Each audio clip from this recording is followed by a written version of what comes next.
Hey, Trip Kramer here from tripadvice.com, here to dispel the myths about female sexuality.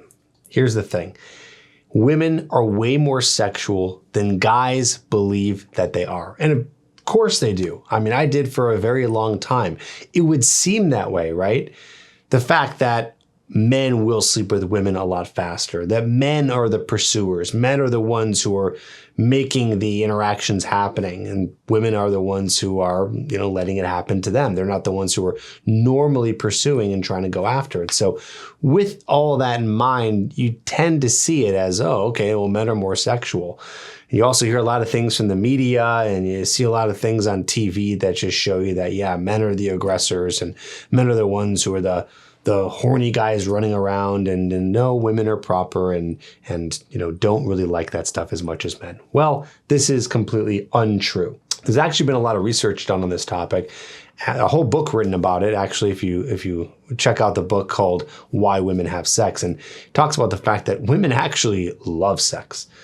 It's even shown in some research that they might like it even more than men, which I know can be kind of mind-blowing because, again, we don't see that. And another reason why we might not see that as much, too, is because women are slut-shamed. It does happen quite a bit.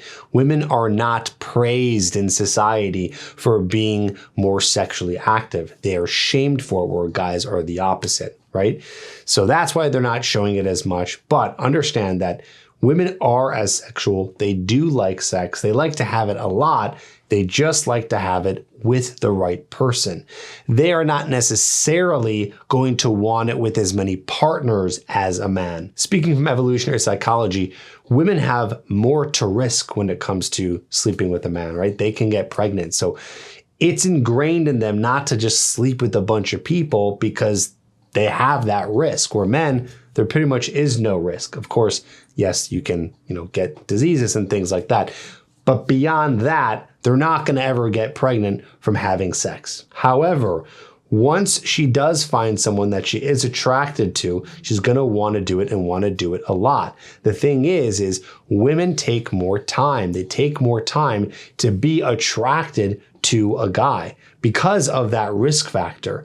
So that means that she's going to be more selective, which means that she's just not going to be sleeping with as many people. But that doesn't mean that she doesn't like it as much. So what's the point of all this? Why even make a video like this? You might even know some of this information already.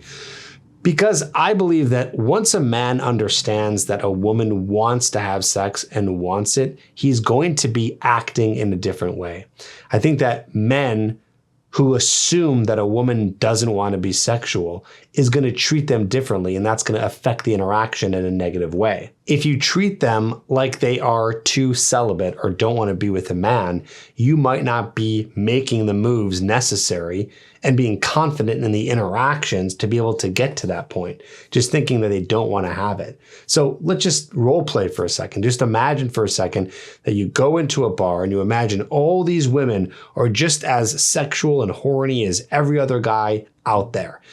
That might make you a little bit more confident, at least I'd hope, to go over and talk to a woman and try to build attraction with her, try to get her number, get her on a date, take her home, whatever, right? Just having that new mindset that she actually wants that, you might be a little bit more confident and a little bit more assertive in the interaction. You might try to take it to the next level and prevent yourself from being in the friend zone. One of the problems here, and I want to tread lightly as I try to describe this, is guys are not assertive enough, right? Which is funny because I feel like a lot of women out there think that lots of men are assertive, but of course they're only seeing that because those are the only guys that are talking to them.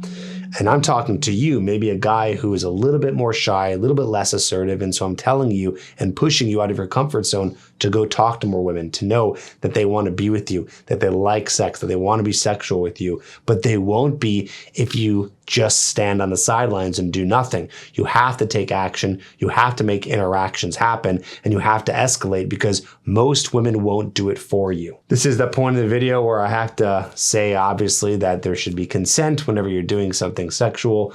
I cringe that I have to say that because I know that there's a lot of people out there who don't really understand that that's something that has to happen. I'm kind of cringing at the fact that that has to be said. So obviously you should know that you're not going to move forward with someone who doesn't want to. But you have to move forward. You have to make a move. You have to go for a kiss. You have to ask them out. Something needs to happen. And with the mindset of knowing that women want you to be with them in a sexual manner should hopefully motivate you and encourage you to go out there and make things happen. So stop thinking that women don't want you, don't want this. This is one of those things where, as much as I say men and women are different, men and women are actually more of the same on this front. The only difference is they're just not going to want it with as many partners as a man, because men generally like more variety. Take this new mindset and implement it accordingly so you can have more chances and so you can have the dating life that you want.